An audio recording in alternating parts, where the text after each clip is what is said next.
Bien. Bueno, empecemos con mecánica de los fluidos. Nosotros hasta ahora estuvimos viendo toda la parte de los sólidos, en el movimiento de traslación y rotación. Ahora vamos a ver un capítulo, el 12 del libro de Ciel y Zemaski, que es mecánica de los fluidos. La primera parte hidrostática, la segunda parte hidrodinámica. Bien. ¿Qué es un fluido? Es un conjunto de partículas que se mantienen unidas entre sí por fuerzas cohesivas débiles y las paredes del recipiente que lo contienen. El término engloba tanto a los líquidos como a los gases.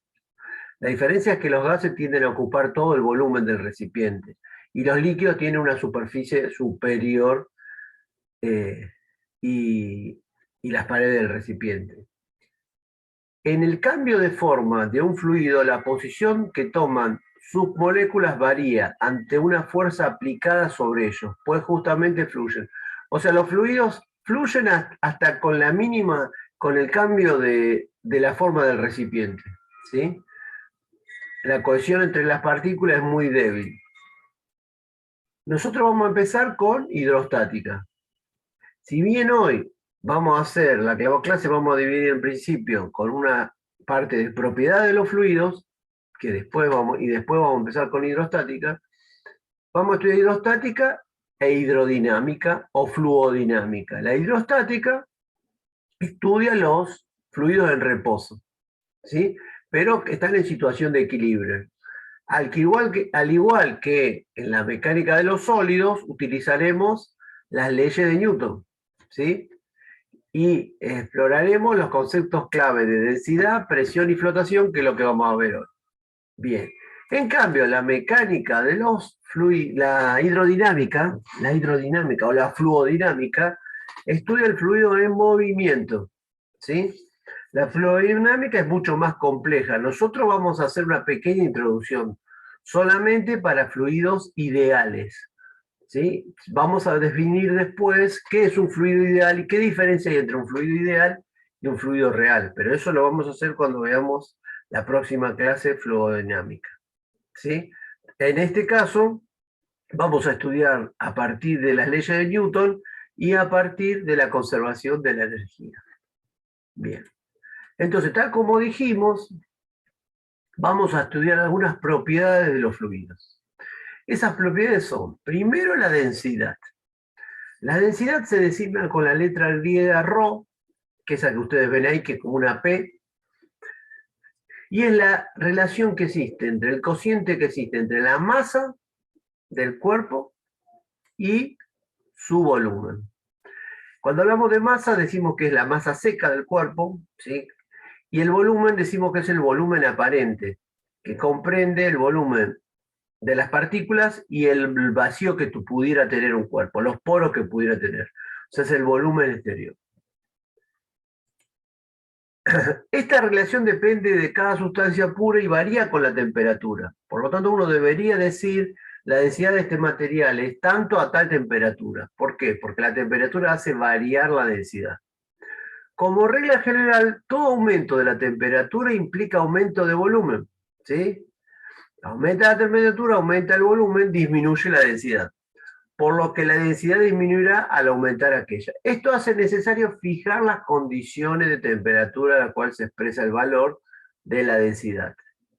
Fue Galileo el que planteó el principio que la densidad de un líquido cambia de acuerdo con su temperatura, ¿sí?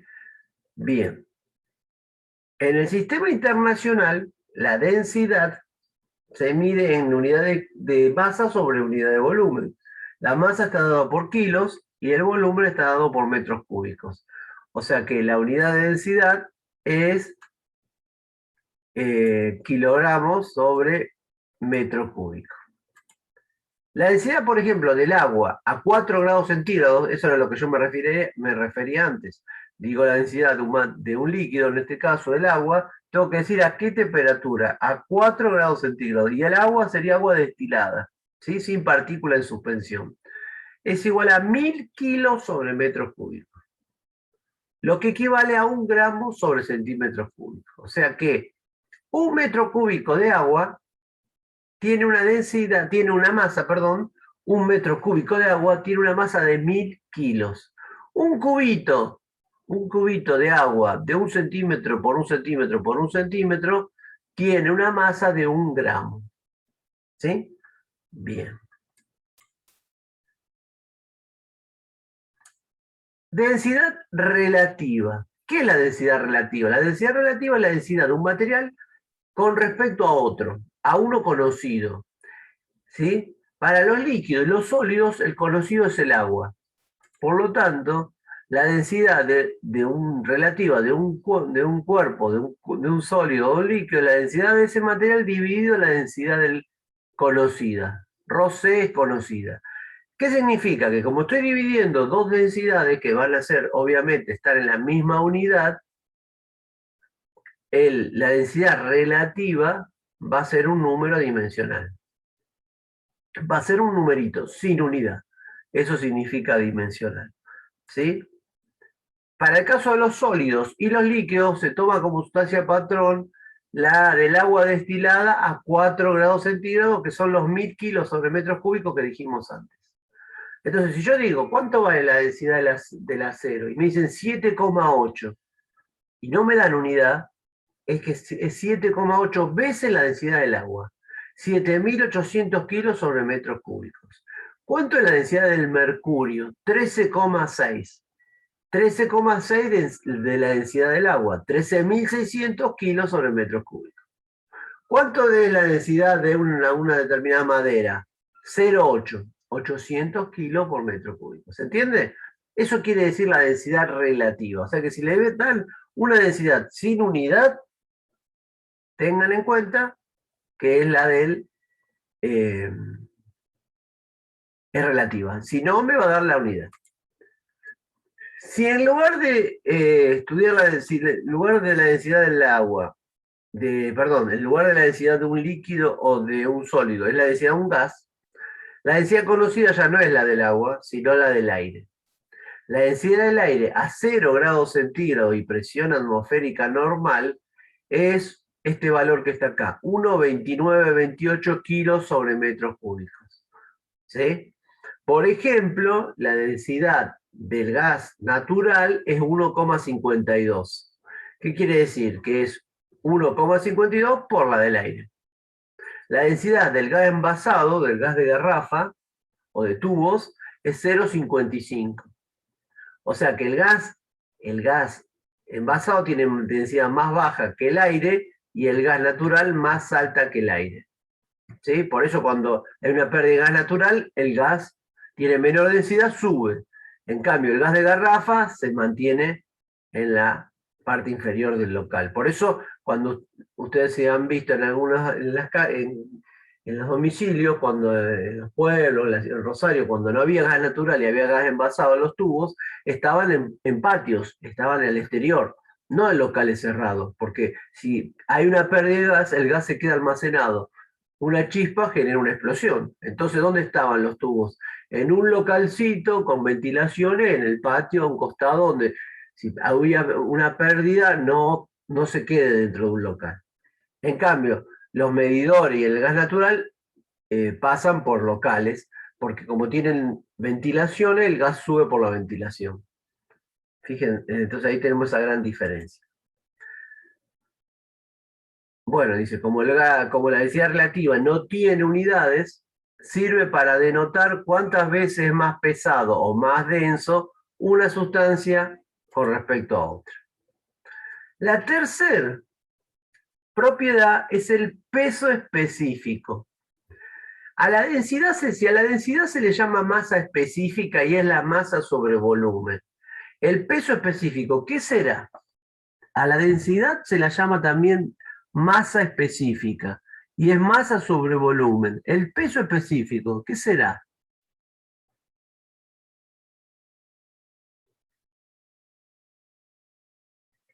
¿Alguien que me puede...? Newtons. Sí, pero ¿qué es? Como definición, esa es la unidad, Newton sobre metro cúbico, perfecto. ¿Pero qué es? El peso de... ¿El peso sobre? La Un peso densidad... conocido. No te, no No, te, nada. no No te dije escu- nada. no te escucho bien, no te escucho bien. Yo te repito, la densidad es la masa específica y es la masa sobre volumen. El peso específico, ¿qué será entonces?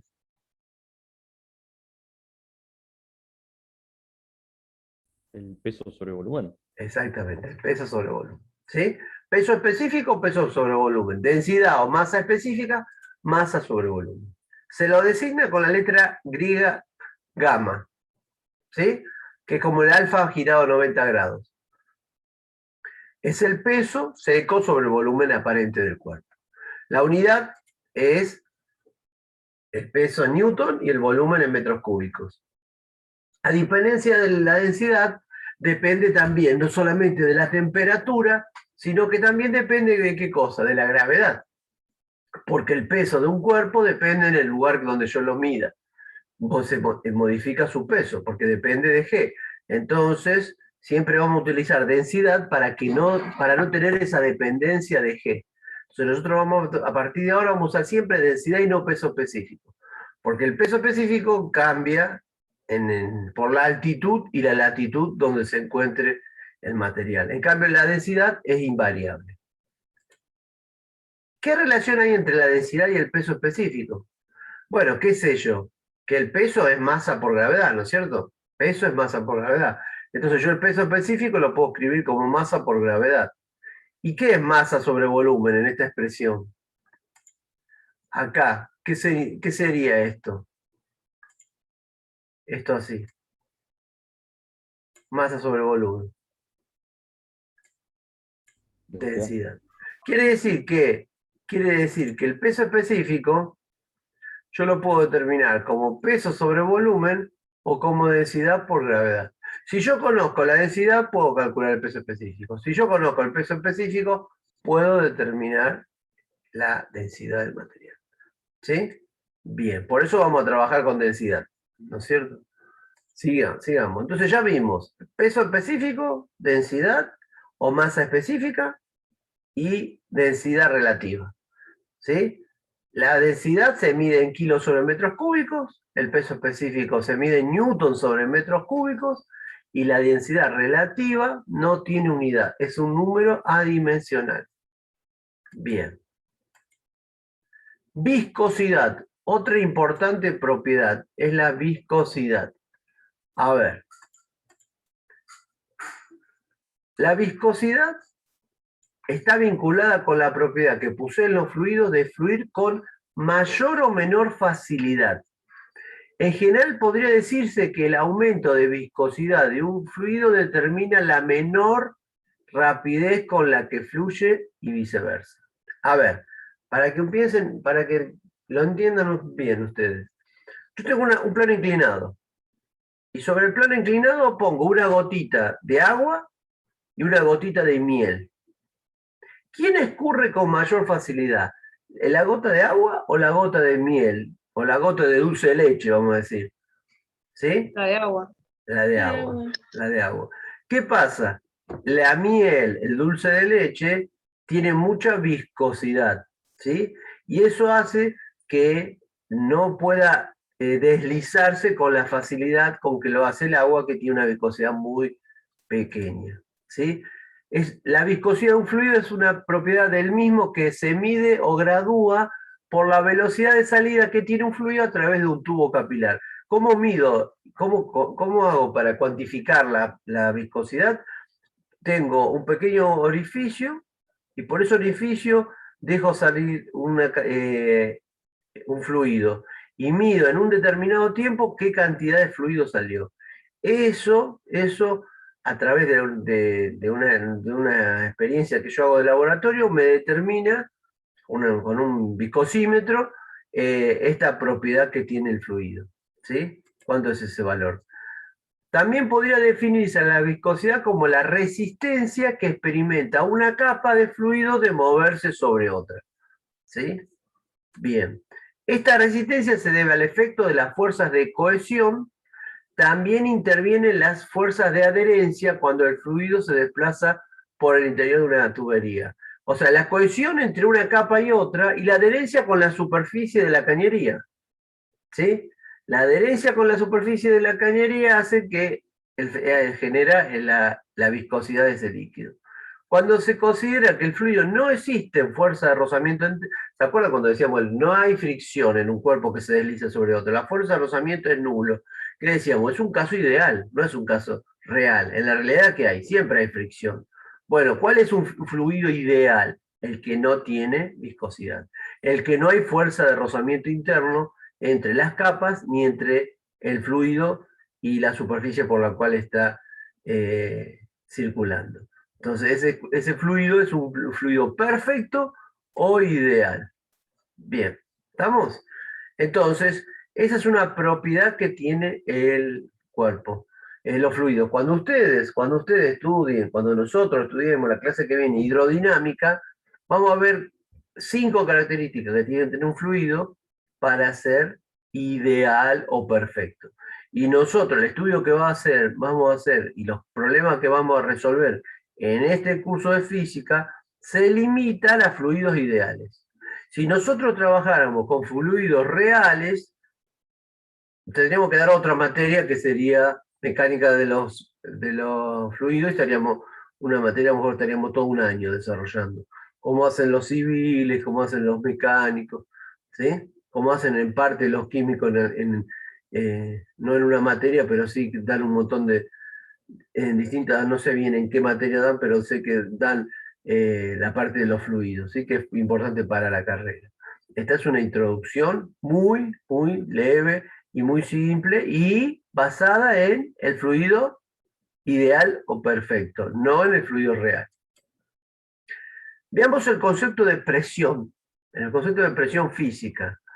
Es la fuerza por unidad de área. La presión es la fuerza por unidad de área.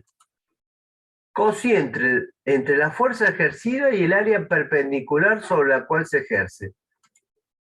O sea que la presión es la fuerza sobre el área. La fuerza perpendicular al área que se ejerce esa fuerza. De esa expresión yo saco que la fuerza es la presión por el área. Recuerden esto, la fuerza que está ejerciendo un fluido, en este caso no vamos a hablar de fluido, la fuerza que yo ejerzo, por ejemplo, parado sobre una superficie, es la presión por el área. ¿Sí? ¿Qué unidades va a tener la presión? Unidad de fuerza sobre unidad de área. ¿Sí? Sale de esta ecuación. La presión es un concepto que está íntimamente relacionado con la fuerza y con el área. Por ejemplo, ¿por qué los clavos y las agujas terminan en punta? ¿Por qué les parece que un clavo termina en punta y no termina recto? Sería lo mismo clavar un clavo que yo corto el clavo y me queda recto. Es lo mismo, es fácil clavarlo como si tuviera punta. ¿Por qué no?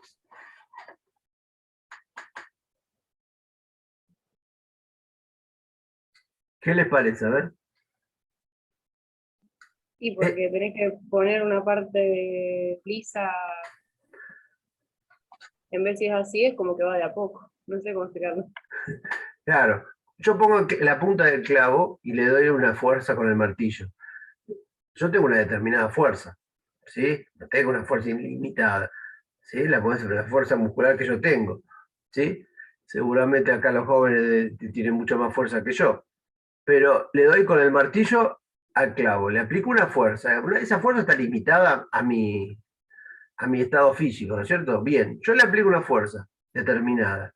Si yo esa fuerza se la aplico a un cubo de 2 centímetros de diámetro, ¿lo podré meter dentro de una madera? No, ¿por qué? Porque la fuerza va a ser la fuerza dividido el área. Si el área es grande, no va a penetrar dentro de la madera. Entonces, ¿qué hago? Al tener una puntita y ser un puntito muy finito, ¿sí? Y le doy la misma fuerza, como la fuerza dividido el área es muy chica, le estoy aplicando mucha presión. Entonces, como le aplico mucha presión, entra en la madera. ¿Sí? Si yo aumento la superficie, si aumento la superficie de la punta, para poder meterlo en la madera tengo que aplicar una fuerza mucho más grande y a lo mejor no tengo esa fuerza y no lo puedo clavar. ¿Sí? Bien. Eso es lo que. Una vez que ya hizo que se metió en la puntita y entró un poquito, ya hizo el agujero, bueno, ahí ya con una fuerza no tan grande sigue entrando el clavo y ajustando. Pero básicamente es eso. ¿Por qué es más fácil caminar en la nieve con unas raquetas especiales que tan solo con botas? ¿Por qué? Es más fácil caminar así que solo con las botas. Patina menos. No tiene que ver con eso. También patina menos, pero ¿qué tiene que ver con? Tiene que ver Porque con es más que grande. ¿Es más grande la superficie? al ser más grande la superficie, y como es la presión, es la fuerza sobre la superficie, la fuerza es mi peso, ¿sí? Seguramente yo me voy a hundir más que cualquiera de ustedes, que pesan mucho menos, entonces, pero mi peso ya está es constante.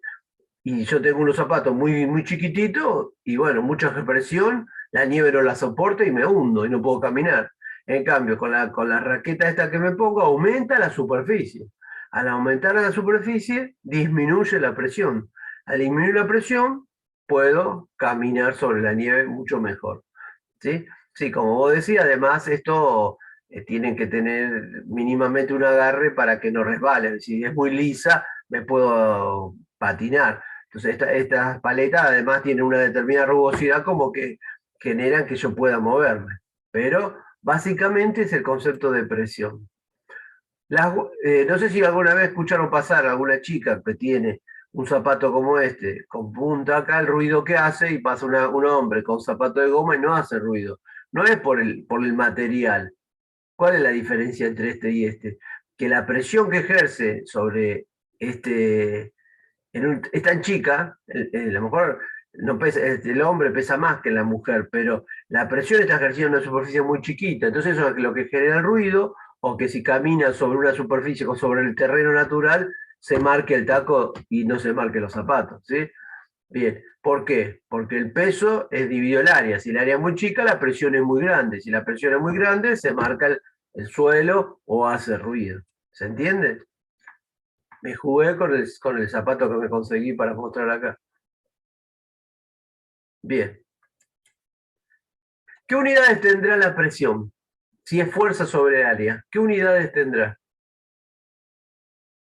Newton por metro. ¿Newton sobre ¿Metro? área en metros? Cuadrado. Newton sobre metros cuadrados. ¿Cómo se llama Newton sobre metros cuadrados? ¿Puede ser Pascal? Pascal. Como es un apellido, con P mayúscula. Newton sobre metros cuadrados, Pascal.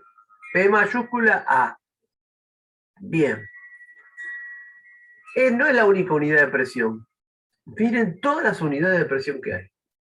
Hay un montón de unidades de presión, que varias de ellas se usan. Y yo nunca di unidades de presión, nunca di unidades que no fueran del sistema internacional, y ahora sí las estoy dando. ¿Sí? ¿Se acuerdan que yo siempre dije las unidades que usamos, las unidades del sistema internacional? Y dije, en algún momento voy a dar otras unidades. Bueno, este es el momento.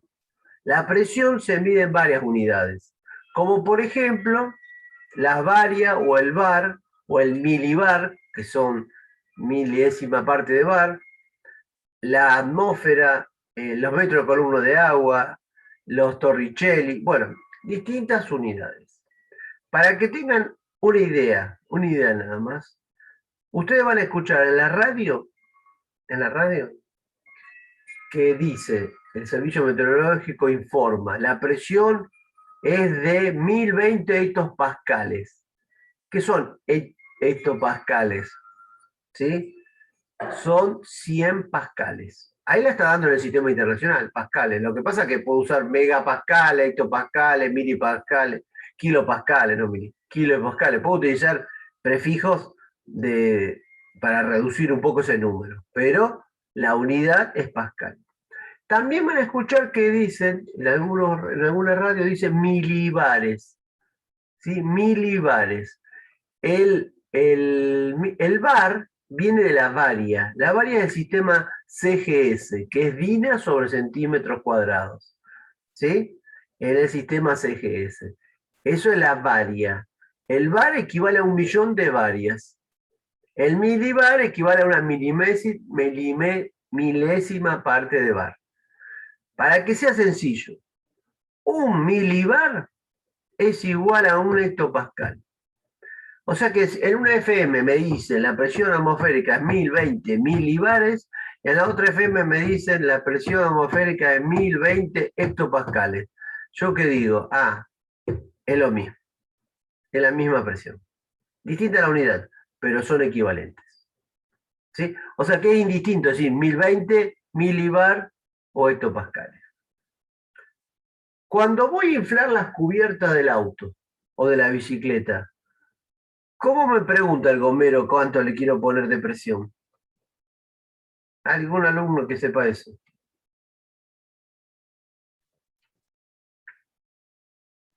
¿Libras puede ser? Exactamente. Milagros, libras, dice. ¿Libra unidad de qué? De presión. No. Ahí está, por eso lo pregunto. El gomero a mí me dice, ¿usted cuántas libras le pone? Yo siempre le digo 30. ¿Sí? Mi auto es 30 libras. No son 30 libras. 30 sí, pero no son libras, porque libras son fuerzas. Es como si yo digo, la presión es 30. ¿Puedo decir la presión es 30 newton?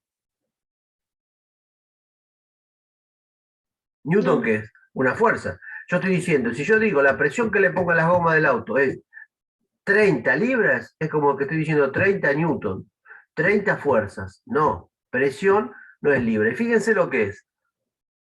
En realidad, si ustedes miran el dispositivo con el cual se mide la presión en la gomería, no dice libra, dice PSI.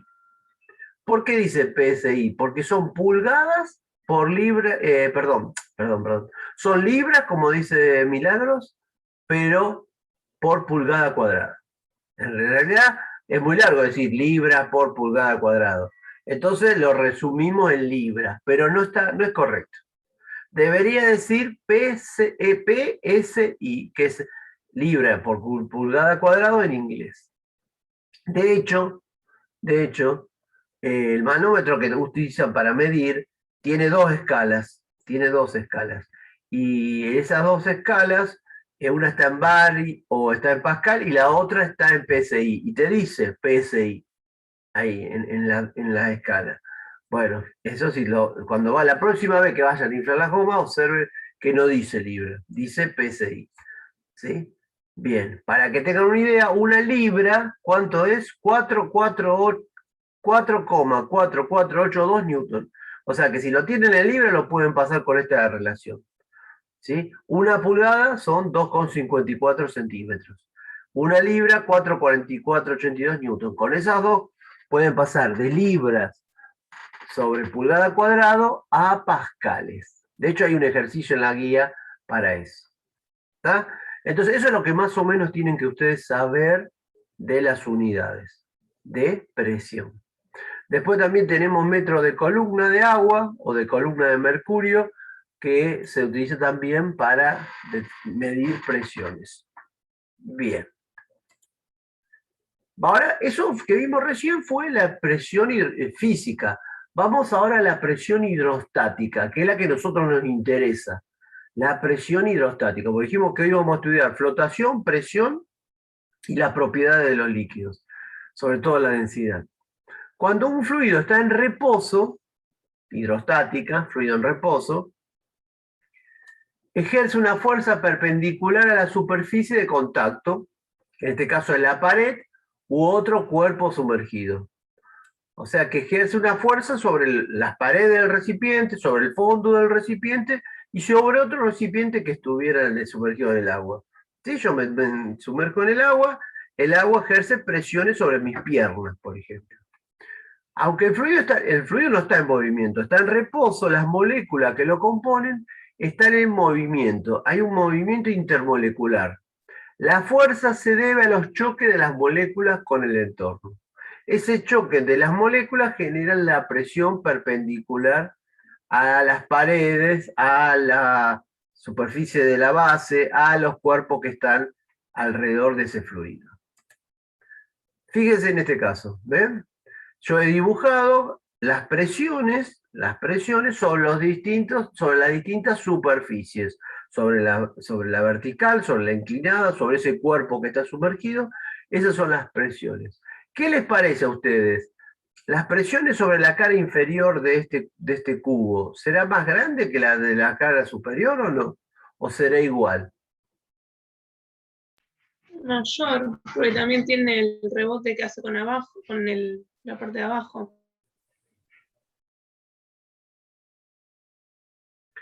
¿Vos decís que rebota la parte de abajo y tiene más presión porque rebota con esto? No sé, me parece eso. Bueno, vamos a ver después que no es así, pero bueno, está. Pero sí es mayor, ¿sí? Pero no es por eso, ¿eh? Porque si esto estuviera 20 metros más abajo, sería igual, porque no hay ningún rebote, ¿está? Pero sí tiene que ver con la profundidad que se encuentra, pero de la profundidad del punto donde está el cuerpo hacia arriba, no importa lo que pasa abajo, ¿sí? Si no importa, para arriba. Bien, la presión es la fuerza sobre el área, ¿sí? Eso lo dijimos el otro día, por lo tanto, hace un ratito. Vamos a ver la relación que existe entre la presión y la profundidad, que es lo que a nosotros nos interesa. ¿Cómo es la presión si aumenta la profundidad? ¿Es mayor? ¿Es menor? ¿Cuánto es mayor? ¿Cuánto es menor? ¿Es igual? Bien, eso es lo que lo que queremos determinar. Entonces decimos lo siguiente. Tengo este volumen aquí de líquido que lo he seleccionado de ese total, ¿sí? ¿Y qué digo? Que sobre la cara superior tengo una presión, una fuerza, que es resultado de la presión del líquido que está acá arriba, que es la presión por el área. En la parte inferior tengo la presión más delta P por el área. O sea, pienso que acá hay una variación de presión en la cara inferior. ¿Que cuánto vale el delta P? No sé cuánto, y quiero determinar. ¿Cuánto es la variación de presión entre la cara inferior y la cara superior de este líquido? Pero a su vez, este cuerpo, este líquido, esta masa de líquido que yo seleccione, tiene un peso, y el peso es mg. Suponemos que la densidad del fluido Ig, suponemos que la densidad de este líquido, de todo este líquido que hay en todo este recipiente, y la gravedad son las mismas en todo el fluido, ¿sí? Eso es bastante factible, ¿sí? No varía la gravedad en esa pequeña porción de líquido que hay. Y el líquido, bueno, pongo agua, pongo el mismo fluido y tiene siempre la misma densidad. El elemento de fluido que está en equilibrio le planteamos la sumatoria de fuerza Ni, porque este está en equilibrio, por lo tanto, si está en equilibrio, la fuerza neta que actúa sobre él debe ser cero. ¿Qué fuerzas actúan? La superior, la inferior y el peso. ¿Cuál es positiva? La que va para arriba. ¿Cuál es negativa? Las que van para abajo. Entonces hago la que va para arriba menos las dos que van para abajo. ¿Sí? Bien. Pero la masa no la voy a poner como masa, sino por la definición de que densidad es masa sobre volumen. A ver si se...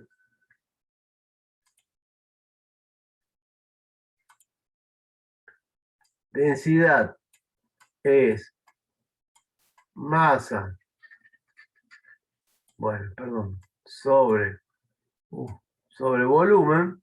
Si yo ahí despejo la masa, ¿qué me queda? La densidad por B. ¿Sí? Entonces acá, en lugar de masa, voy a poner ρ por B. ¿Sí? Bien.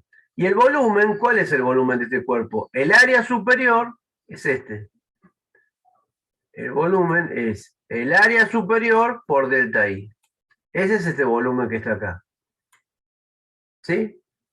Bien, si se fijan, acá tengo P por A y acá tengo menos P por A. También se van a anular. Entonces me queda que dP por A es igual a ρ A por dI por G.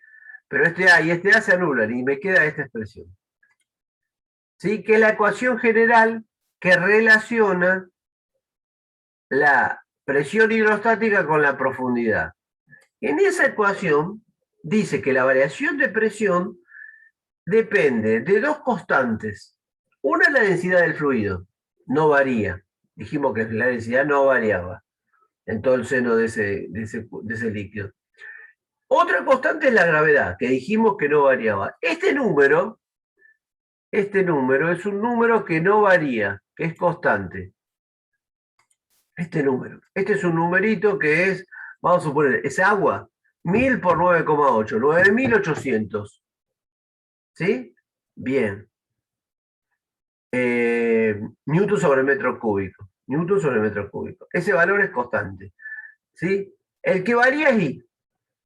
¿Qué pasa con I? Cuando I aumenta, ¿qué pasa la variación de presión? Aumenta la variación de presión. O sea que la presión depende de la profundidad. Si la profundidad es mayor, vamos a ver que la presión es mayor. Bien, continuemos con este ejemplo. Fíjense, si planteamos esta ecuación para calcular la presión en un punto situado por debajo de la superficie libre de un líquido, de densidad uniforme en un recipiente abierto, vamos a suponer que el recipiente está abierto y que tengo distintos puntos. Un punto 0 sobre la superficie libre del líquido, un punto 1 a una altura y 1, un punto 2 y 3 a una profundidad y 2. La profundidad la voy a medir positiva para abajo. ¿Sí? Bien, ¿qué digo? La expresión que dije antes, que la variación de la presión es la densidad por G por variación de altura.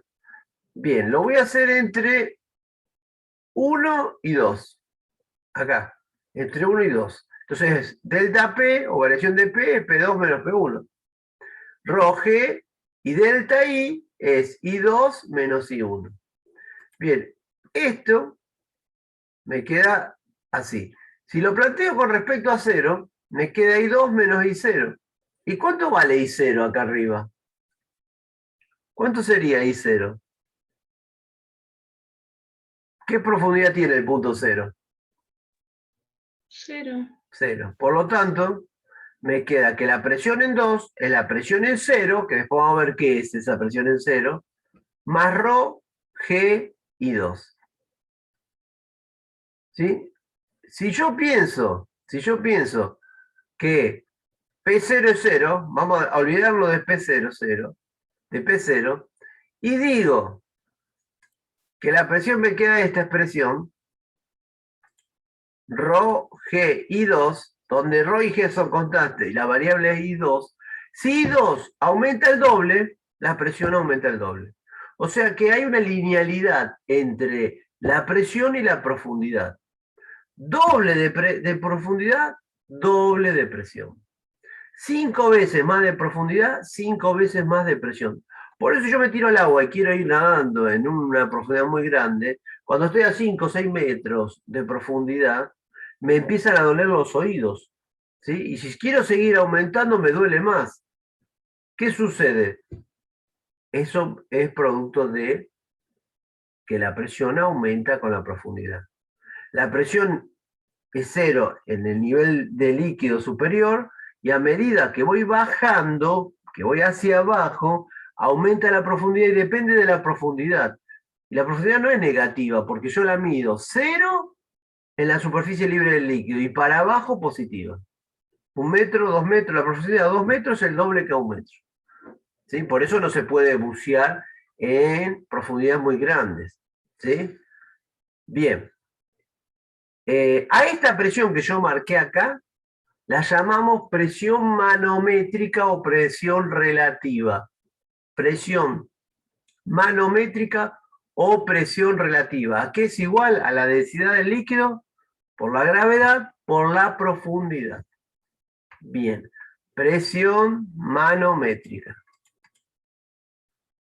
Bien. Pregunta. ¿Cómo serán las presiones en este nivel de acá abajo? En el nivel de abajo, acá. En la línea de trazo que está acá abajo. Que está en una horizontal. ¿Dependerá de la forma del recipiente para que la presión sea distinta o será igual independientemente de la forma del recipiente? Depende de la profundidad, pero no de la forma del recipiente. Claro, no depende del recipiente, perfecto. Entonces, yo digo que sobre esta horizontal, vamos a suponer que sea recta, sea horizontal, en los 4 recipientes, el cuerpo tiene el fluido, en ese punto, tiene la misma presión. ¿Y cuánto vale esa presión? Vale esta profundidad en metros, por la densidad del líquido, por la gravedad.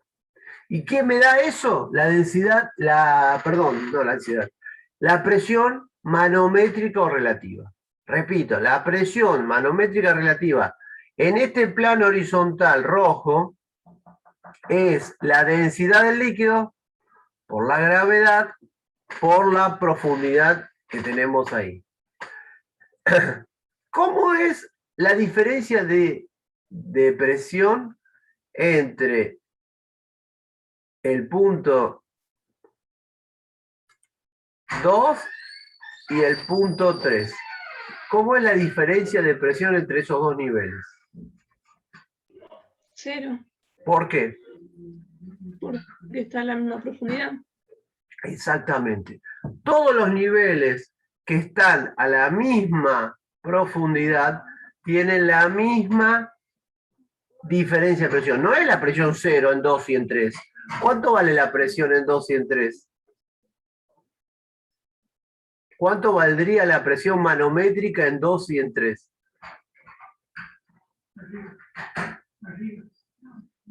Y 2 por la gravedad, por la densidad. Bien. La presión manométrica en 2 o en 3 no es 0, es ρ del agua, del líquido en este caso, por G por I2. Eso me da la presión en los puntos 2 y 3. ¿Sí? ¿Cómo es la presión en 1? ¿Es mayor o es menor que en 2 y en 3? Menor. Menor. ¿Por qué? Tiene menos altura.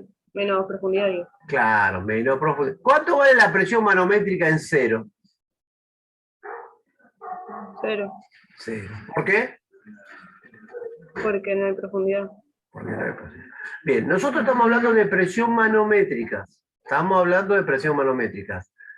Ahora vamos a hablar de otro tipo de presión. ¿Sí? ¿Por qué? ¿Qué hay arriba de 0? ¿Qué hay arriba de 0 en este dibujo? ¿Qué estaría arriba de 0? ¿Qué hay? El aire. ¿Eh? El aire. El aire. ¿Sí? Y el aire, que está arriba de la superficie libre, ejerce una presión. ¿Sí? Que es la presión que se llama ¿cómo? La atmosférica. Es la presión atmosférica que se ejerce sobre la superficie de la Tierra. ¿Sí? Que ejerce el aire hasta la atmósfera en la superficie de la Tierra. Bien, eso está en esto. Acá está. Acá. Esa es la presión atmosférica, P sub 0. ¿Sí? O sea que la presión 2, que llamamos presión absoluta, es la presión atmosférica más la presión manométrica. Eso lo vamos a ver en el siguiente. En la siguiente. Ah, no, en él. Ahora, ¿cómo es? ¿Cuál de los buzos está expuesto a mayor presión? El de 25 metros. ¿Cuántas veces más que el de 10?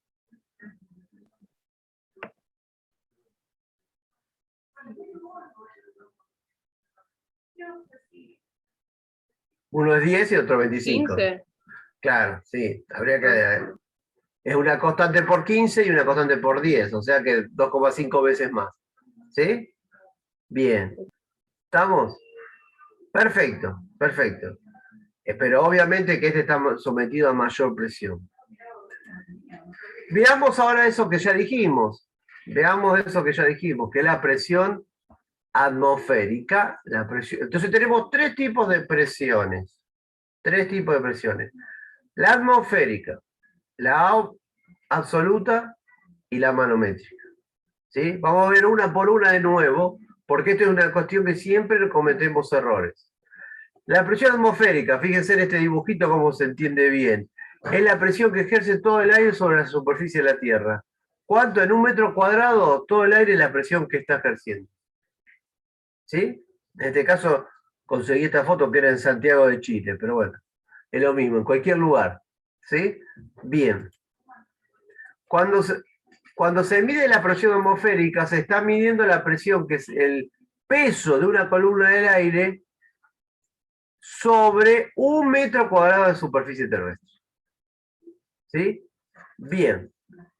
La presión atmosférica en la superficie de la Tierra a nivel del mar es en promedio, es más o menos 101.325 pascales. Cuidado, cuidado. ¿Por qué? No es que esa es la presión atmosférica y ya está. La presión atmosférica varía con las condiciones climáticas. Entonces, vieron que en la radio que dice, bueno, la temperatura tanto, la humedad tanto y la presión atmosférica tanto. ¿Sí? No dicen, no dan datos que. ¿Por qué dan la cotización del dólar? Porque todos los días cambia. Si el dólar siempre valiera lo mismo, no lo dirían. ¿Sí? No dicen todas las mañanas, un newton es 9,8 kilogramos fuerza, una pulgada son 2,54 centímetros. ¿Para qué? Si ya está, siempre es así. Me dan la presión atmosférica, me dan la temperatura y me dan la humedad porque eso todo el tiempo varía. Me dan el dólar porque todos los días, desgraciadamente, en nuestro país cambia. ¿Sí? Entonces, la presión está ligada a una condición climática. Este es un valor promedio medio. Algunos dicen un valor normal. Si está en ese valor, estamos más o menos en condiciones normales. ¿Sí? Bueno, no, si está muy bajo, muy alto, puede haber alguna situación climática especial. Un tornado si es muy baja, bueno, lo que fuera. Entonces, ese es un valor. No puedo tomar ese valor como la presión atmosférica en un problema. Si a mí me dicen calcular la presión absoluta, no uso esa como atmosférica. Me tendrán que dar de datos la presión atmosférica. Y yo usar la que me den. Y si no, calcular la manométrica que no depende de la absoluta. ¿Se entiende esto? Bien. Entonces, la presión absoluta, esa es la atmosférica. ¿Qué es la absoluta? Es la presión en el interior de un líquido en equilibrio. Es la presión que hay un metro más abajo de la superficie libre del agua. Hay un recipiente, ahí en la casa de ustedes tienen un vaso de agua. A los 10 centímetros de profundidad del agua, ¿qué presión tienen? Tienen una presión absoluta. ¿Que cuánto vale? La atmosférica más la densidad del líquido por G por los 10 centímetros en metros de profundidad. ¿Sí?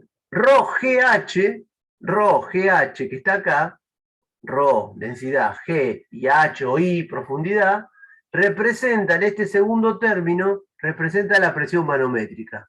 Si a la manométrica le sumo la atmosférica, me da la presión absoluta. Cuando me dan un problema, traten de identificar qué me piden, la presión absoluta o la presión manométrica. Si me piden la manométrica, calculo esto. Calculo esto que está acá. Si me piden la absoluta, sumo la presión atmosférica. ¿Está? ¿Se entiende? Cuidado con eso. A esta, repito, a esta le llamo manométrica o relativa. Manométrica o relativa. ¿Sí?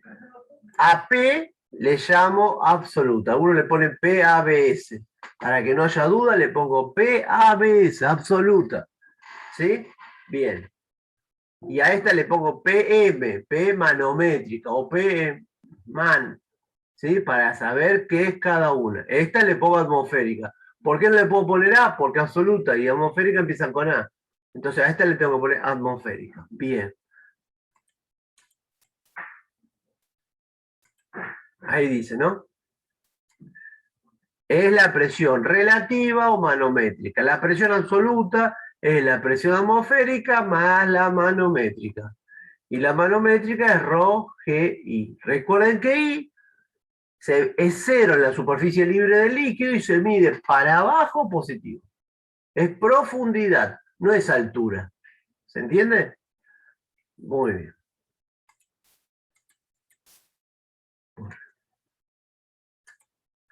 Veamos cómo se mide la presión. por ejemplo, con un manómetro. ¿Qué es un manómetro?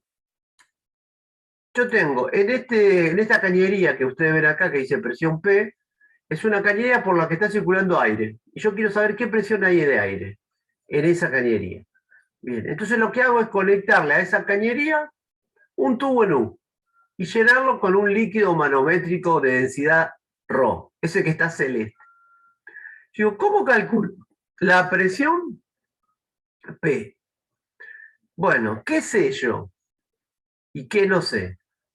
Yo sé que en este nivel rojo, la presión acá es igual a la presión acá. Y en este, la presión acá es igual a la presión acá. No, No en cuál y sí en cuál.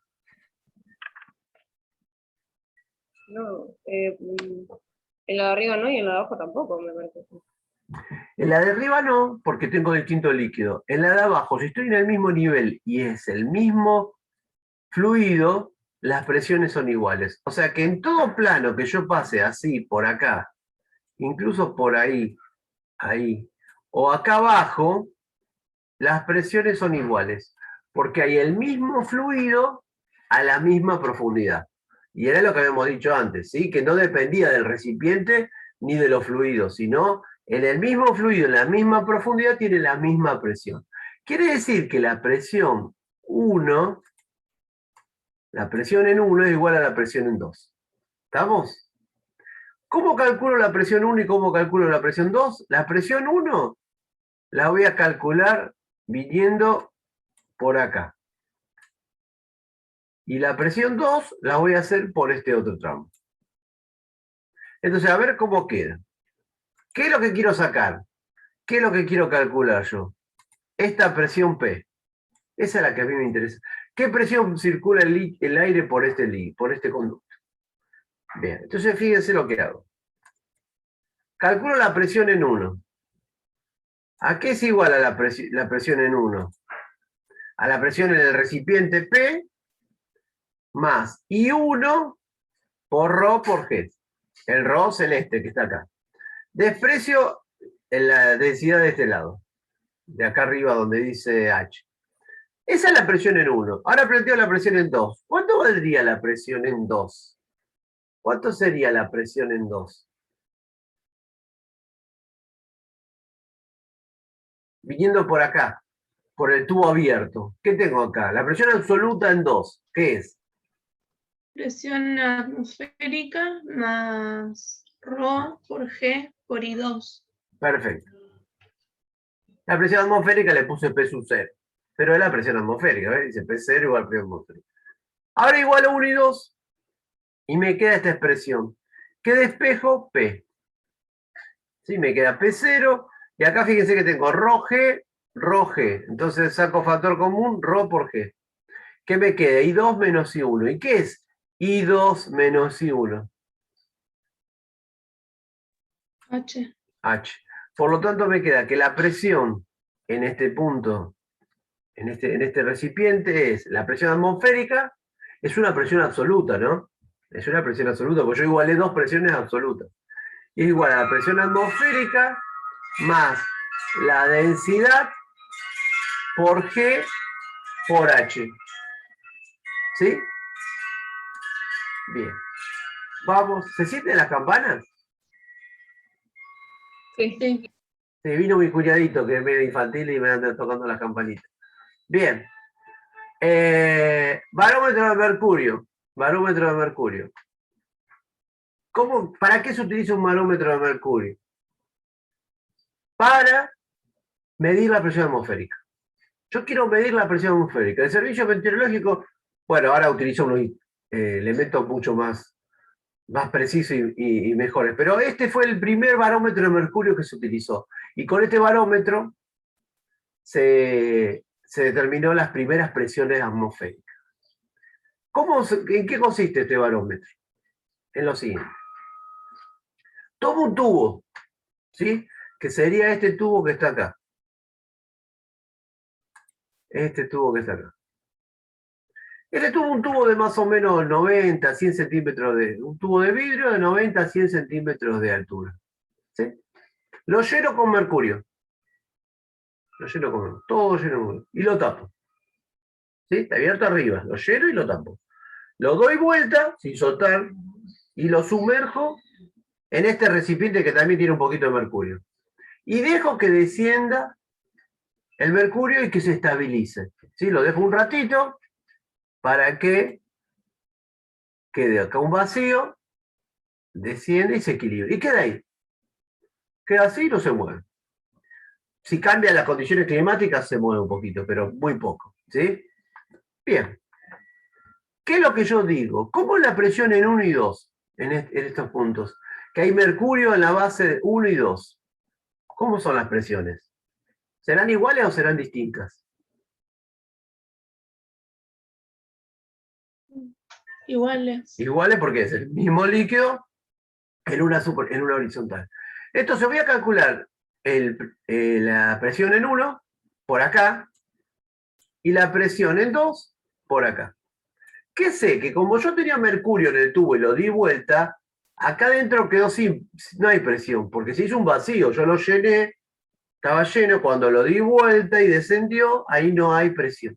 Entonces supongo que acá no hay presión, y que acá arriba tengo la presión atmosférica. Entonces calculo la presión en 1.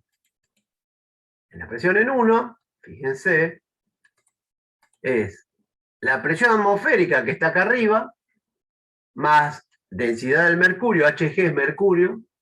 Después vamos a ver por qué mercurio y no agua. G por esta profundidad y 1. ¿Estamos de acuerdo que esa es la presión en 1? Pregunto, ¿es una presión manométrica o absoluta? ¿Qué tipo de presión es la 1 que yo puse ahí? Absoluta. Absoluta. Absoluta porque considera atmosférica, ¿sí? Entonces es una presión absoluta en 1. Ahora voy a calcular la presión absoluta en 2. Sería la presión 0 más... ¿Cuánta altura de mercurio hay? ¿Cuánta altura de mercurio hay? Y 2.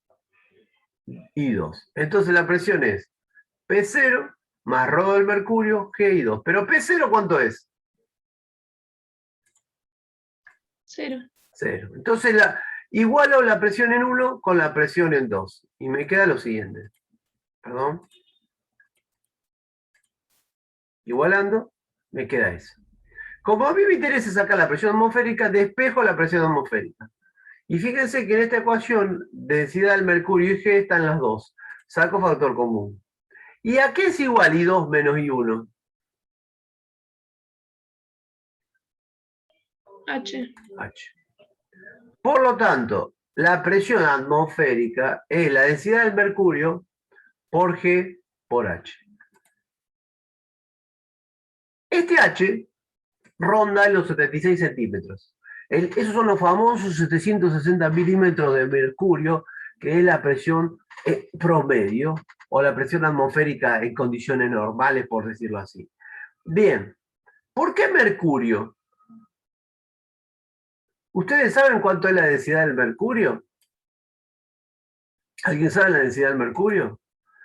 Es 13.600, no voy a poner la unidad porque me cuesta escribir así, 13.600 kilos sobre metros cúbicos. O sea, 13,6 veces la densidad del agua. Si yo pusiera agua, ¿saben cuánto tendría que tener este tubo de alto en lugar de 1 metro? Como 10, 11 metros de alto. ¿Les parece a ustedes hacer un manómetro? Un barómetro que tenga un tubo de 4 o 5 pisos de alto de vidrio. ¿Sí? Y que tengo que medir la altura I, la altura H, y tengo que estar subiendo las escaleras, 4 o 5 escaleras para ver hasta dónde está la altura. No, ¿sí? Imposible. Por eso se utiliza como líquido manométrico y barométrico el mercurio, porque tiene densidad tan alta que con poca diferencia de altura puedo medir presiones. En este caso, la presión atmosférica la mido con 76, 75, 77, 76, casi un poquito más, un poquito menos, centímetros. O sea que arriba de una mesa tengo este dispositivo tranquilamente sin ningún problema. ¿Se entiende? Así es como se midieron las primeras presiones atmosféricas. Y que la densidad del mercurio, o sea, 13,6 veces la densidad del agua, hace que se utilice como líquido manométrico. Principio de Pascal. Hoy vamos a hablar de Pascal y de Arquímedes. ¿Sí? Primero le toca el turno a Pascal. Pascal es del 1600, contemporáneo de Newton, contemporáneo de Hooke, bien, de esa de Reynolds, de muchos físicos que hubo, ¿cómo se llama este? Del de matemáticas, de Euler. Todos esos fueron del 1600, competían entre ellos. Bien, este principio dice, ¿qué dijo Pascal? Toda presión ejercida sobre un líquido contenido en un recipiente se transmite con igual intensidad a todos los puntos de dicho recipiente. La presión ejercida sobre un líquido contenido en un recipiente se transmite con igual intensidad a todos los puntos del recipiente.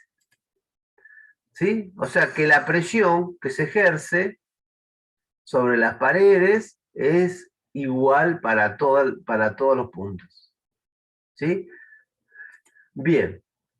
¿Para qué sirve esto? Por ejemplo, para la prensa hidráulica. ¿En qué consiste la prensa hidráulica? La prensa hidráulica es un dispositivo que tiene dos émbolos, que son de forma circular, donde no dejan salir el fluido que está dentro. Entonces yo presiono el émbolo de la izquierda, bajo con una fuerza el émbolo de la izquierda, sube el automóvil de la derecha. ¿Sí? Hace que esto haga subirlo. ¿Por qué? Porque la presión en el émbolo de la izquierda es F1 sobre A1. Y la presión en el émbolo de la derecha es F2 sobre A2. ¿Qué quiere decir? Que si yo despejo la fuerza F2, me queda F1 por A2 sobre A1. Donde A2 sobre A1 es lo que se llama factor de multiplicación, el factor multiplicador. En este caso, A2 es mucho más grande que A1. Vamos a suponer que A2 es 4 veces más grande que A1. Entonces yo aplico una fuerza de 10 newton y acá, como la presión es la misma, se multiplica por 4. Y me hace que al auto le aplique una fuerza de 40 newton.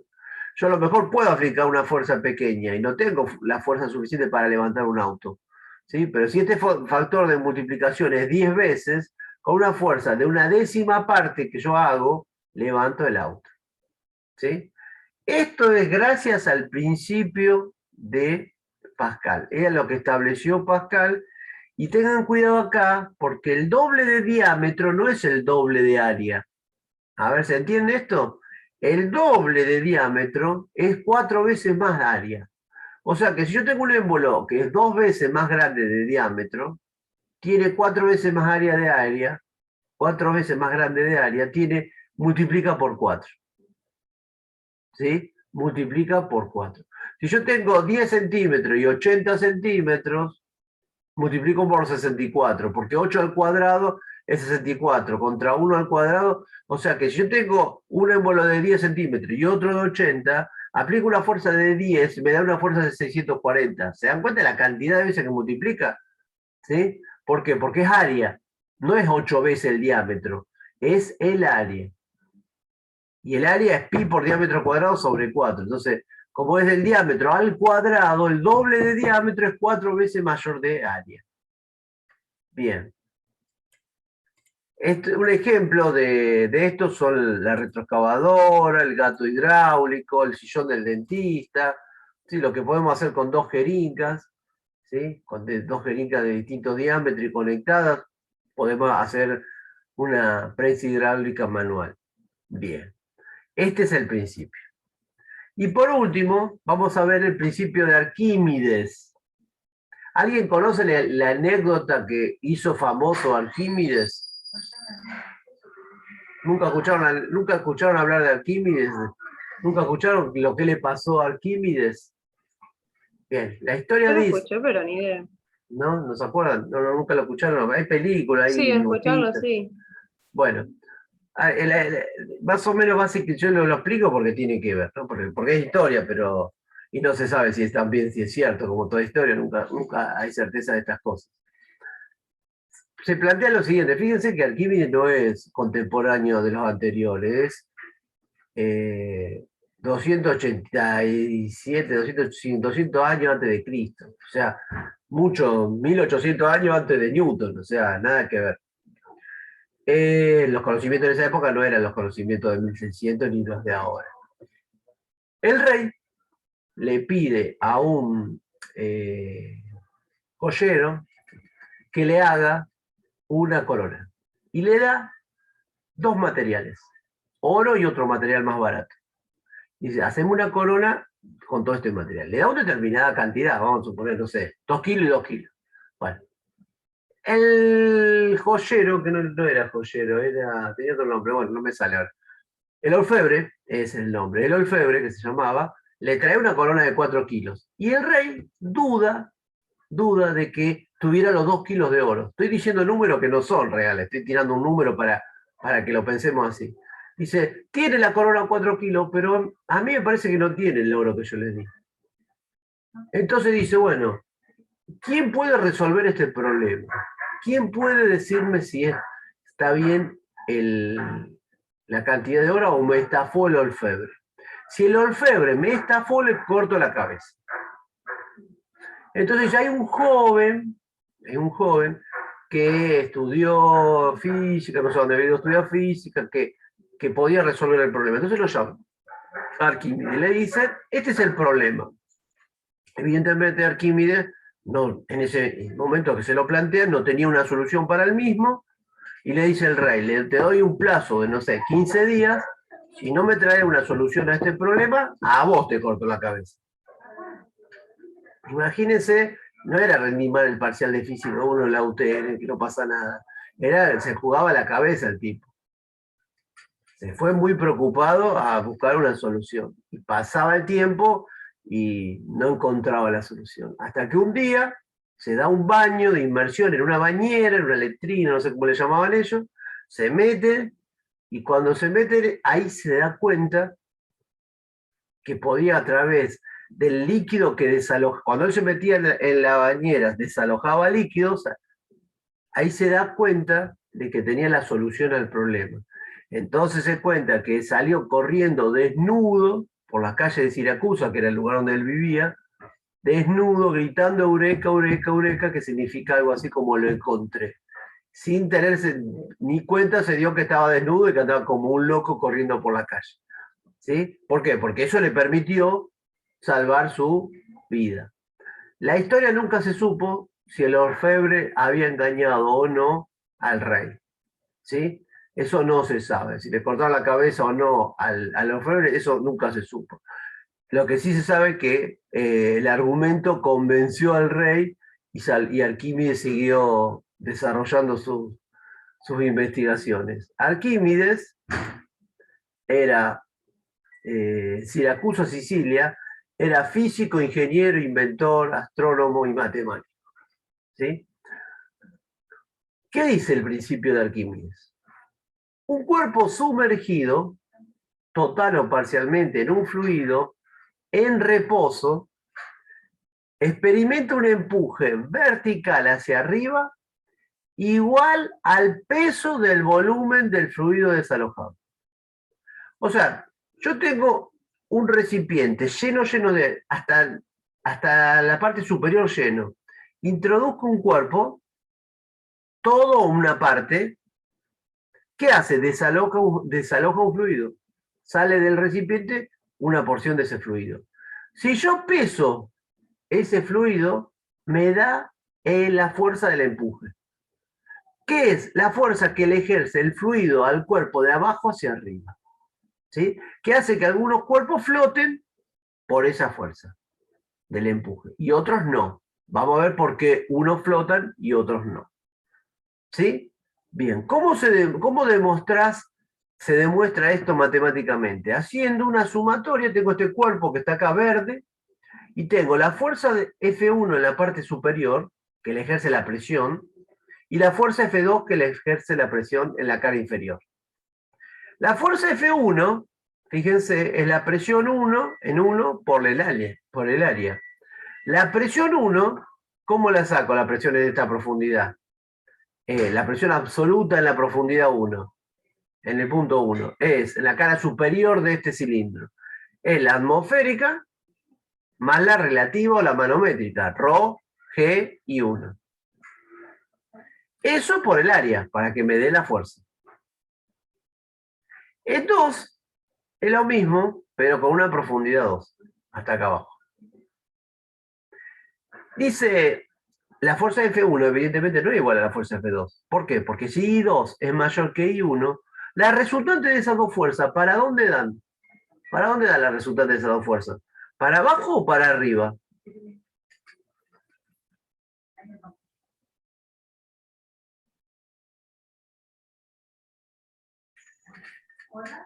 Para arriba. Para arriba. Bien. A esa fuerza le vamos a llamar empuje. O sea que el empuje, la fuerza 2 menos la fuerza 1. Que como dice Sofía es para arriba. Entonces hago la resta. Presión atmosférica, ρ ido por A, menos presión. O sea, reemplazo lo que está acá. Me doy cuenta que, ¿qué me doy cuenta? Que presión atmosférica por A lo puedo anular porque están los dos. ¿Sí? Y me queda así. ρ I2A, ρ I1A. ρ A están los dos. Saco factor común. Me queda I2 menos I1. ¿Qué es I2 menos I1? H. La altura de este cuerpo. ¿Qué es A por H? ¿Qué es la superficie de la base por la altura? El área. El área por el H, ¿qué es?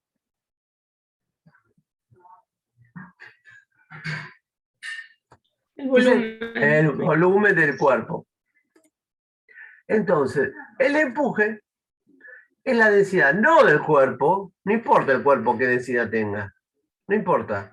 Es la densidad del líquido por la gravedad, por el volumen sumergido. En este caso es todo el volumen, pero si no sería por el volumen sumergido, porque lo que desaloja es el sumergido. Recuerden que un cuerpo flotando tiene un volumen sumergido y tiene un volumen emergido. El emergido es el que está de la superficie libre del agua hacia arriba. Y el sumergido sería el que está mojado, el de la superficie libre de agua para abajo. Bien, entonces acá si está todo sumergido es todo el volumen, pero si está flotando es el volumen sumergido. Bien, entonces me queda que la de... ¿Qué pasó? Ahí está. Bien, la fuerza del empuje entonces es la densidad del líquido por G por B, que es la fuerza de empuje o fuerza de flotación. Muy bien, entonces una cosa que es fácil equivocarse, que nos solemos equivocar, es acá.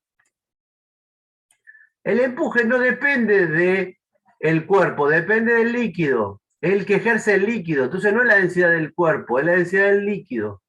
¿Sí? No se olviden de eso. Líquido, empuje de densidad del líquido.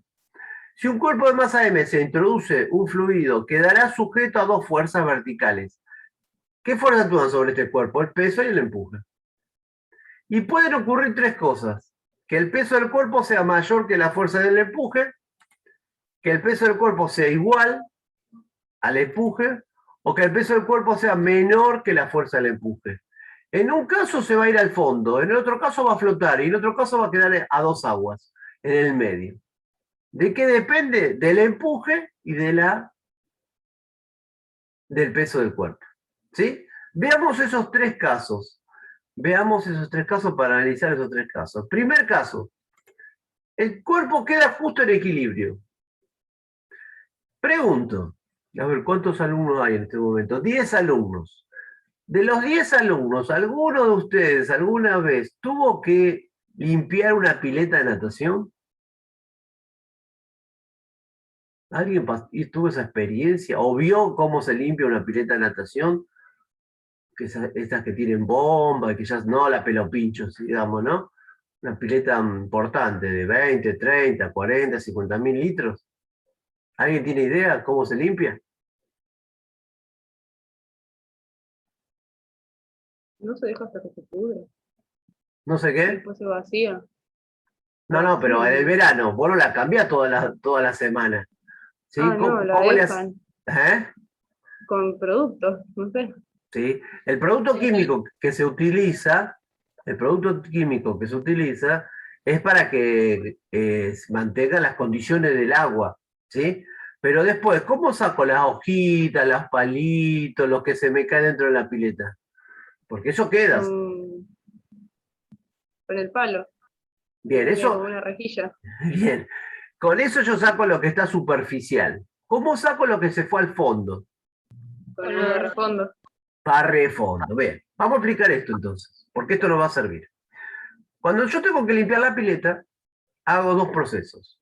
Uno, el barrefondo. ¿Qué es el barrefondo? Conecto una manguera con una escobita y unas rueditas a la bomba de la pileta y la paso por el fondo. Tiene unas rueditas para que yo la vaya moviendo y a medida que va pasando por el fondo, tiene la manguera, la bomba chupa todo el agua que está y la mugre que está en el fondo. Entonces va sacando toda la mugre que está en el fondo y la saca de la pileta. Ni siquiera la pasa a la bomba, la saca. Después tengo que poner más agua, porque le saqué un poquito de agua por haber limpiado el fondo. Con eso hago limpieza de las partículas que están en el fondo. Pero las partículas que están flotando, hay algo que se llama el skimmer. ¿Qué es el skimmer? Es una rejilla donde chupa agua por la parte de arriba. Entonces, en un extremo de la pileta, el que hizo la pileta le puso unos caños donde larga agua y hace como unas pequeñas olas para que toda el agua que está en la parte de arriba, las olitas las lleven al skimmer. Entonces, de este lado chupa y de este lado tira. Entonces, vos lo dejás un par de horas y va viendo cómo las hojas y lo que está arriba de la pileta se acerca y se mete en ese lugar. Después vos sacás tiene un canastito, le sacás toda la mugre y queda limpia la pileta. Y hay una tercera, que es las partículas que quedan, ni se van al fondo ni flotan. Para eso sí hay un producto químico, que es un decantador, o clarificante que le llaman, que lo que hace es sedimenta las partículas, las envía al fondo. Entonces yo después, esta noche, le echo el producto, mañana paso el barrefondo y me queda hermosa la pileta, lista para usar. Entonces, hay partículas en el fondo, hay partículas que están, como en este caso, en el A, en el interior, en la masa del líquido, y hay partículas que están flotando. Bueno, ¿por qué no se van todas al fondo? ¿Por qué no todas flotan? ¿Por qué no todas se quedan en el medio? Eso vamos a dar ahora la explicación física. Pero se entiende entonces qué es lo que pasa en una pileta y cómo yo lo limpio. Bien. Si el peso del cuerpo es igual a la fuerza del empuje, el cuerpo queda en equilibrio en el seno del fluido. En este caso, es una partícula que no se fue al fondo ni flota. Bien. Voy a plantear las leyes de Newton, hago la sumatoria de fuerza en I, es cero. ¿Por qué? Porque no está acelerada la partícula, está en reposo. ¿Qué fuerza tengo? El empuje y el peso. ¿El empuje qué valía? La densidad del líquido por ρ por G. ¿Y el peso? O es la masa por la gravedad, o es la densidad por el volumen. ¿Sí? Bien. Entonces, el empuje, densidad del líquido, volumen por G. Peso, densidad del material por volumen por G. En esa ecuación yo digo que G y G se anulan, el volumen acá es total y acá el volumen total. ¿Cuándo ocurre esto? Que la partícula se queda en suspensión en el seno del líquido cuando la partícula tiene la misma densidad que el agua. ¿Sí? Es difícil que justo tenga la misma densidad del agua, pero bueno, eso es lo que en ese caso pasa eso. Segundo caso, cuando el cuerpo flota, ¿qué tiene que pasar para que el cuerpo flota? Porque yo tengo una moneda y no flota. ¿Por qué la moneda no flota y la madera sí flota? Bien, evidentemente la madera y la moneda no son de distinto material y distintas características. ¿Cuál es ese? Está flotando. Entonces el empuje menos el peso igual a cero, está en equilibrio también.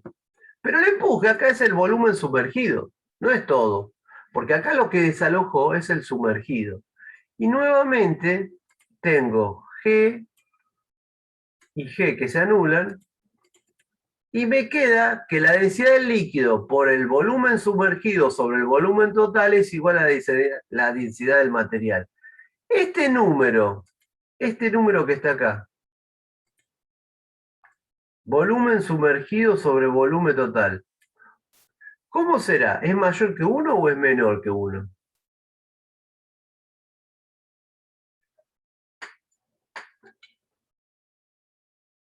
¿Cómo es ese número? Sumergido sobre el Menor. total. ¿Cómo? Menor. Menor que 1, porque el total es un número sobre el sumergido siempre va a ser mayor el volumen total que el sumergido, una parte está sumergido. Entonces, ¿cuándo se cumple esto que el cuerpo flota? Cuando la densidad del material es menor que la densidad del agua. La madera tiene densidad 800, el agua tiene densidad 1000, la tiro al agua y flota. ¿Se entiende?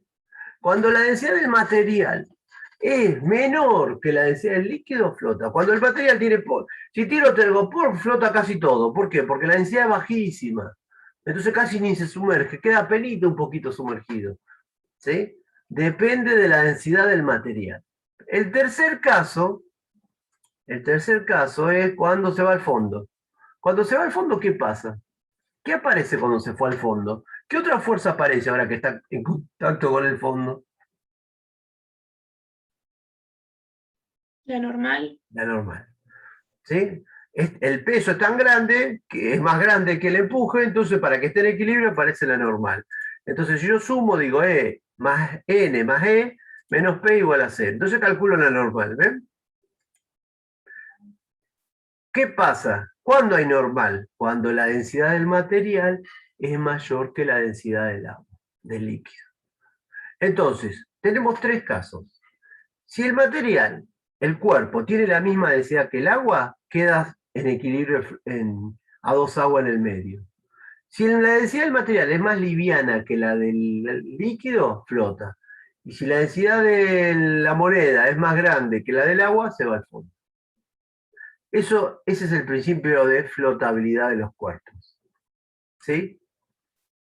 Existe, por lo tanto, un peso aparente. ¿Cuál es el peso aparente? Como se mencionó recientemente, cuando un cuerpo está dentro de un fluido, está afectado por dos fuerzas, el peso y la fuerza del empuje. Como ambas fuerzas actúan sobre el cuerpo, entonces se pueden sumar o restar. Entonces, el peso aparente es el peso menos el empuje. A ver, ¿qué es lo que está diciendo? Cuando estamos sumergidos en el agua y nos sentimos más livianos. ¿Por qué? Porque el empuje nos tira para arriba. Entonces eso hace que nosotros nos sentimos más livianos. Si yo tomo un cuerpo de 1 kilo y lo tengo en la mano, me canso de tenerlo en la mano, me pesa. Porque ahora si yo lo pongo en el agua, me parece más liviano. ¿Es más liviano? No, pesa igual el cuerpo. ¿Por qué me parece más liviano? Porque hay una fuerza para arriba que es el empuje que me ayuda a sostenerlo, que es el agua. Entonces yo no siento 1 kilo sobre mi mano. ¿Por qué? Porque yo lo estoy sosteniendo, el empuje lo está llevando para arriba. ¿Sí? Bien, ese es el peso aparente que parecería tener. Lo anterior ocurre porque el peso que sentimos no es el peso gravitacional, sino el peso aparente. Por ejemplo, ¿cómo funciona un globo aerostático? Se eleva porque la fuerza del empuje que le afecta es mayor que el peso gravitacional. El globo y las personas que están en el globo están dentro de un fluido que es el aire. Si yo hago un globo que tenga menor densidad del aire, porque el globo lo lleno con un gas que tiene menor densidad que el aire y está bien caliente, por lo tanto es muy, muy livianita esa densidad, ¿qué hace? Que me genere una fuerza de empuje hacia arriba, que tiene que ser mayor que el peso de las personas que van a transportar. Entonces, ¿yo qué hago? Inflo grande el globo, haga un volumen grande, entonces genero que el empuje para arriba sea más grande que el peso, el globo sube. Llega a una altura, lo reduzco un poquito para que se equilibre, quede el peso y la empuje igual, entonces el viento me lo lleva y yo paseo por un lugar, por otro, por la corriente del viento. Una vez que quiero aterrizar, ¿qué hago? Achico el globo, el peso es mayor que el empuje y entonces desciende. Así como funciona un globo aerostático. ¿Sí? ¿Estamos? Bien, a través del principio de Arquímedes. ¿Por qué flota un barco? ¿Por qué el barco flota si es de acero y el acero no flota? Pero es hueco por dentro, está el aire. Exactamente, porque la densidad del barco no es la densidad del acero, es de todo. Entonces, si yo mido la densidad de un barco, veo que la densidad del barco es menor que la del agua, por la que va a andar.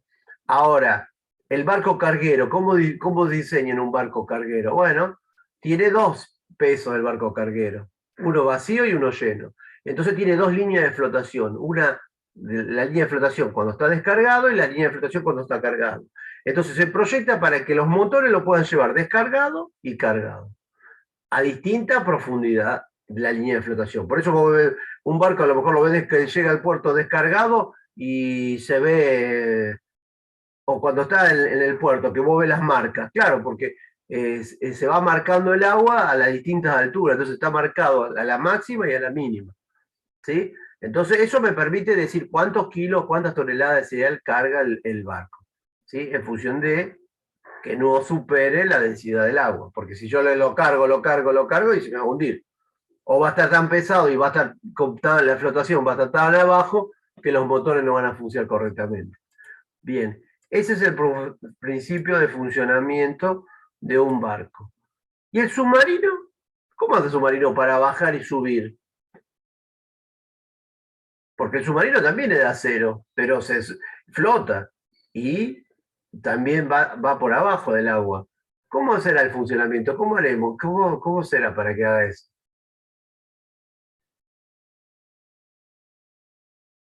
¿Qué les parece? Que el submarino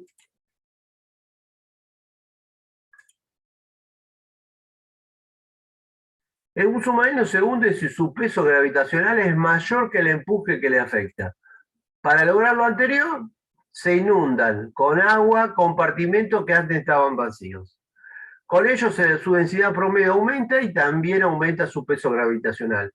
El peso es mayor que el empuje, se hunda. Ahora quiere subir, ¿qué hace? Los motores sacan el agua que tenían esos recipientes, disminuye la densidad del barco, es menor al empuje y sube. Entonces flota. A través de esas regulaciones que sube y baja. Obviamente que tiene que hacerse muy bien para que para que esto funcione bien, ¿no? Hay todo un estudio para decir, bueno, cuánto tiene que tener el submarino, los compartimentos y para que esto funcione. Pero básicamente es eso. El submarino tiene dos tipos de densidades. Una con lo lleno de agua, esas partes llenas de agua, y otra vacía. Vacía, flota. Lleno de agua, se va al fondo. Entonces sube y baja. Obviamente los motores también lo hacen ir para adelante. Bien. Lo mismo hacen las vejigas natatorias de los peces. ¿Sí? En condiciones normales, la densidad media de un pez es ligeramente mayor que la densidad del agua. ¿Sí? En este caso, un pez se hundiría si no tuviera un mecanismo para ajustar su densidad. La regulación interna del tamaño de la vejiga natatoria lo hace a través de la vejiga natatoria. De esta manera, los peces mantienen una flotabilidad neutra mientras nadan a diversas profundidades. ¿Estamos? O sea que los peces se valen de su vejiga para subir o bajar. Agrandando o disminuyendo la vejiga, aumentan su volumen, y al aumentando y disminuir su volumen, modifican la densidad. Como es muy próxima a la densidad del agua, cuando aumentan el volumen, disminuye la densidad y suben, y si no, bajan. Bueno, repito, el martes que viene, Día del Estudiante, no vamos a dar clases.